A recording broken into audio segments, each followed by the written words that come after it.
हे भगवान, अजी सुनते हो, आकर देखो अपनी माँ की कारस्तानी। मैं तो तंग आ गई हूँ, ये क्या किया मान जी आपने। अरे ये कमरा आपके सोने के लिए है ना कि नहाने के लिए। इन्हें तो कुछ याद ही नहीं रहता, कभी गुसल खाने में जाकर सो जाती हैं और आज तो हद ही कर दी, कमरे में आकर नहा रही हैं। अगर माँ की सेवा करनी है तो खुद करो, मेरे सर पर ये मुसीबत क्यों डाल दी। अब सून भी रहे हो या बाहर आकर चिल्लाना पड़ेगा। हाय मेरी फूटी किस्मत, सास है कि जिसे कुछ याद नहीं रहता और पति है कि कान में रुई डालकर रहता है। कोयल अपने पति सौरभ को आवाज लगाते हुए कहती है। सौरभ बोला, अब क्या हुआ भाग्यवान, क्यों इतना चिल्ला रही हो। पड़ोसी तो तुम्हारी आवाज ऐसे भी सुन लेते हैं, अब उनसे छुपा ही क्या है। अब क्या कर दिया माँ ने जो उसके किए की भी मुझे सुना रही हो।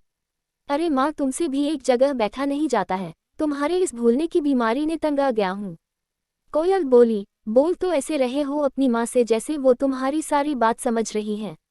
अरे कोई छोटा बच्चा खाने पीने की चीज़ों को इधर उधर करे तो साफ भी किया जा सकता है, पर तुम्हारी माँ का ये सब मैं नहीं कर पाऊंगी। मैं पहले कह देती हूँ, आज कमरे में नहा रही है, कल को कहीं रसोई घर में जाकर।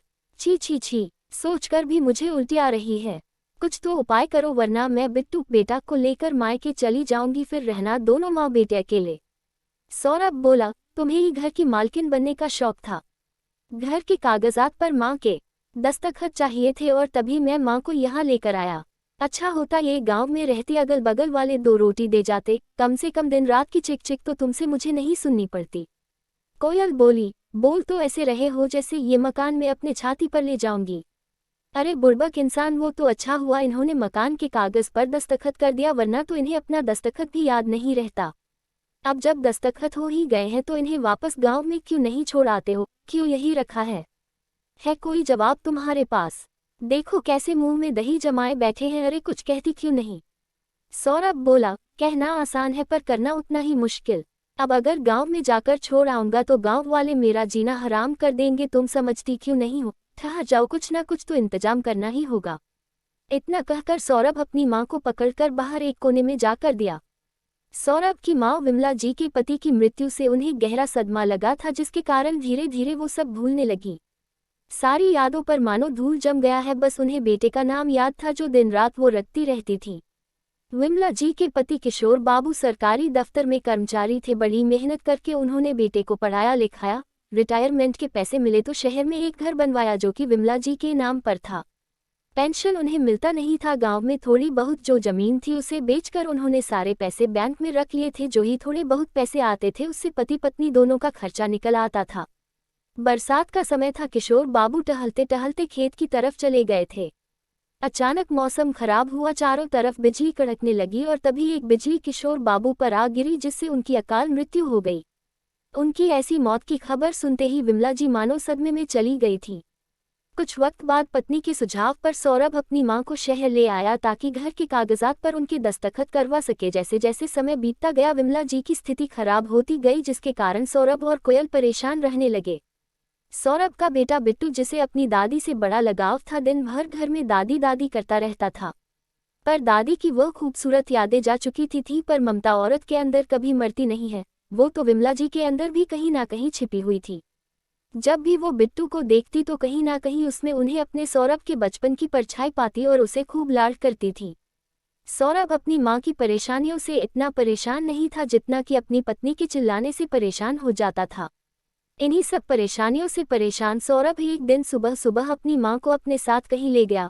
फिर शहर के दूसरी छोर पर एक बड़ा सा मंदिर था, वहाँ माँ को अपने साथ ले जाकर एक कोने में बैठाया और बोला, माँ यहीं बैठे रहना जब तक मैं ना आऊं, कहीं जाना, मैं अभी लौट कर आता हूँ। इतना कहकर सौरभ वहां से अपने घर चला गया।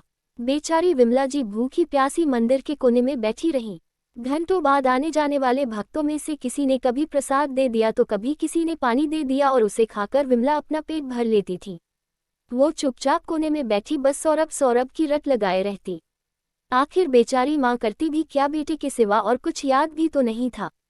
देखते ही देखते दोपहर हो गई, परंतु विमला जी की खोज खबर लेने वाला कोई नहीं था। आखिरकार पुजारी उनके पास आए और पूछे, माता जी आप कौन हो, कहाँ से आई हो।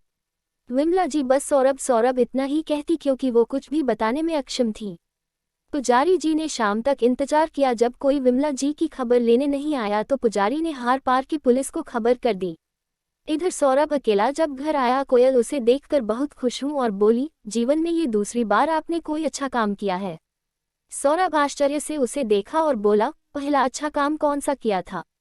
कोयल बोली, अपनी माँ को यहाँ लाकर और घर के कागजात पर दस्तखत करवाकर, और अब उन्हें कहीं दूर छोड़कर आपने अच्छा काम किया है। इसीलिए लोग कहते हैं पत्नी की बातों पर ध्यान दिया करो, फायदा ही फायदा होता है। अब जाए हाथ मुंह धो लीजिए, मैं आपके लिए आज हलवा बनाऊंगी, आपने मुझे खुश कर दिया। इतना कहकर मुस्कुराती हुई कोयल रसोई में चली गई।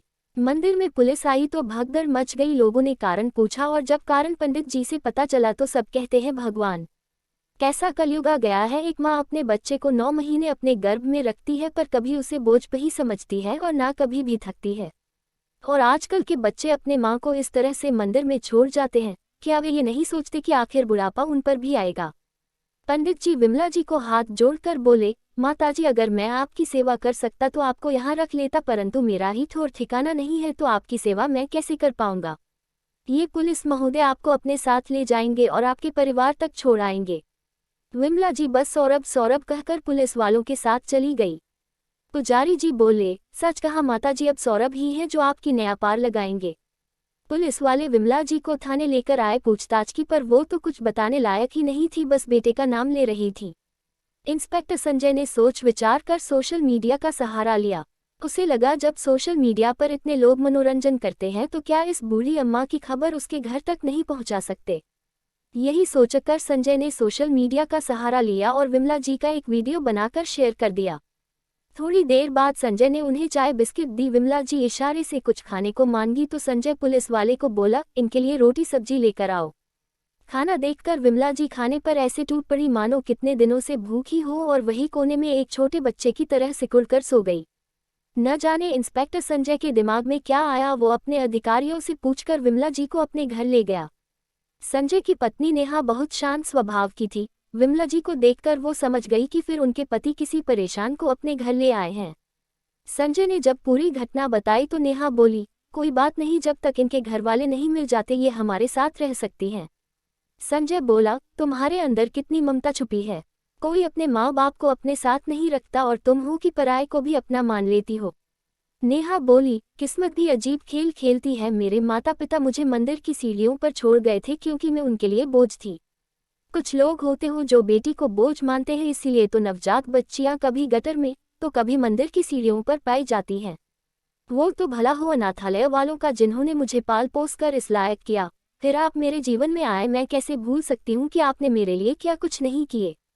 संजय बोला, नेहा, इस दुनिया में जहाँ बुरे लोग होते हैं वही अच्छे लोग भी होते हैं, तभी तो संसार का संतुलन बना हुआ है, वरना तो इस संसार का अंत कब का हो चुका होता। चलो मैं ड्यूटी पर जाता हूँ, तुम इनका ख्याल रखना। करीब 3 से 4 दिन हो गए थे नेहा विमला जी का बहुत ख्याल रख रही थी। और विमला जी जो अपने घर में भूलवश कोई ना कोई त्रुटि कर देती थी, वहाँ उन्हें न जाने क्या प्यार मिला जो चुपचाप एक ही बिछोने पर बैठी रहती थी।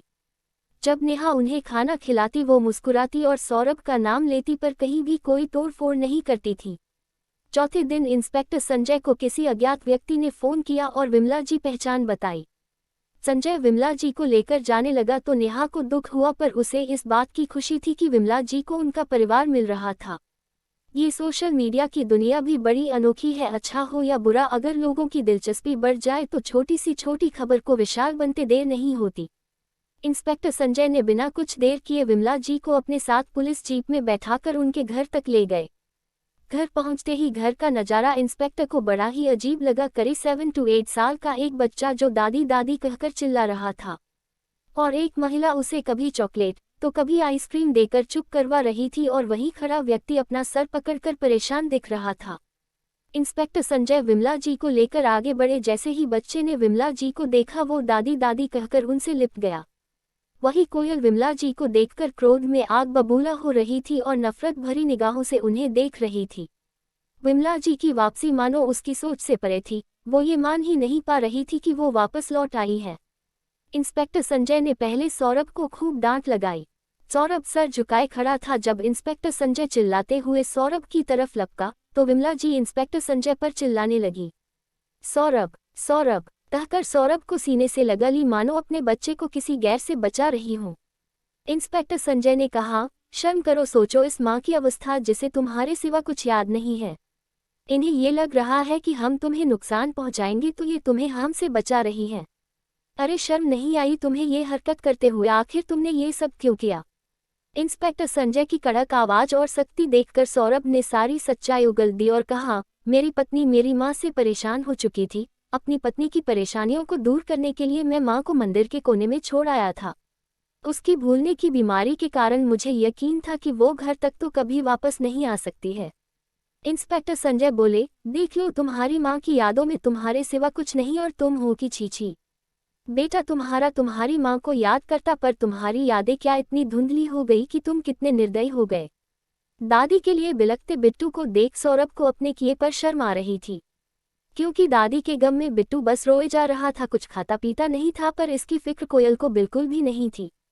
तभी तो वो नींद में ही बिट्टू को कुछ न कुछ खिला देती थी और सुबह होते ही उसे समझाने की कोशिश करती थी। जैसे ही सौरभ ने दूध का ग्लास दादी के हाथ में पकड़ाया, बिट्टू ने इसे पूरा दूध पी लिया। ये देखकर इंस्पेक्टर संजय हैरान हो गया और बोला, देखो इस मासूम से बच्चे को, ये तुम्हारी माँ की ममता को पहचानता है पर तुम अपनी माँ की ममता नहीं पहचान पाए। इंस्पेक्टर संजय ने कोयल को कहा, अगर इसके बाद कभी भी इस तरह की घटना हुई तो मैं तुम्हें भी जेल में डालने से पीछे नहीं हटूंगा।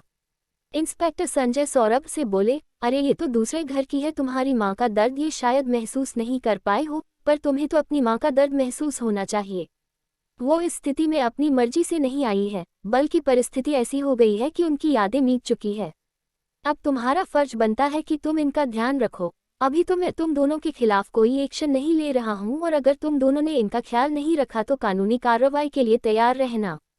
इतना कहकर इंस्पेक्टर संजय ने दोनों का नंबर लिया। सौरभ हाथ जोड़कर इंस्पेक्टर संजय से बोला, मैं अपने किए पर बहुत शर्मिंदा हूँ। मैं आपको वादा करता हूँ मैं अपनी माँ का पूरा ख्याल रखूंगा, कभी भी शिकायत का मौका नहीं दूंगा। इंस्पेक्टर संजय बोलो, माँ की भूलने की बीमारी चाहे जितनी भी बड़ी क्यों ना हो, लेकिन उसमें भी तुम्हारे लिए एक अच्छाई भी है कि वो तुम्हारे कुकृत्य भी याद नहीं रखी। इंस्पेक्टर की ये बातें सौरभ के मन को अंदर तक भेद गई। वो माँ के गले लगकर रोने लगा और कहने लगा, माँ मुझे माफ़ कर दो, आपने मेरी उंगली पकड़कर मुझे चलना सिखाया और मैं आपका हाथ पकड़कर आपको मंदिर में छोड़ आया। इतना कहकर सौरभ फूट फूट कर रो रहा था और विमला जी अपने आंचल से उसके आंसुओं को पोंछती और कहती, सौरभ चुप, सौरभ चुप। सौरभ को अपनी भूल का एहसास हुआ। उसने कोयल को समझाया, कोयल आज हमारा बच्चा हमें ये सब करते देख रहा है। भगवान ना करे कल को अगर तुम्हारी ऐसी अवस्था हो गई और बिट्टू तुम्हें कहीं दूर छोड़ आएगा तो जरूरी तो नहीं कि तुम्हें भी ऐसा भला इंस्पेक्टर मिलेगा और तुम्हें वो मेरे पास वापस ले आएगा। कोयल सोचकर भी घबरा उठी और उसे एहसास हुआ कि वो कितना पाप कर रही थी। फिर इंस्पेक्टर हर रोज फोन करके विमला जी की खबर लेता। सौरभ ने डॉक्टर से मां को दिखाया तो उनकी हालत में थोड़ी बहुत सुधार आई। महीने में एक बार संजय नेहा के साथ आकर विमला जी से मिलते थे। मित्रों, जब आप अपने माता पिता के साथ कुछ भी अपराध करते हैं तो दिमाग के एक कोने में जरूर रखिएगा कि एक न एक दिन आपको भी उसी अवस्था से गुजारना है और वही सब भोगना होगा। तब शायद आप खुद को ऐसे अपराध करने से रोक पाएंगे। आपको ये कहानी कैसी लगी, अपने अनुभव और विचार कमेंट द्वारा मेरे साथ साझा करें। कहानी को सीख समझ कर पढ़ें और ज़्यादा से ज़्यादा शेयर करें ताकि लोगों की मानसिकता बदले। बहुत बहुत धन्यवाद। अगर आपको वीडियो पसंद आई हो तो हमारी वीडियो को लाइक करें और हमारे चैनल को सब्सक्राइब करें।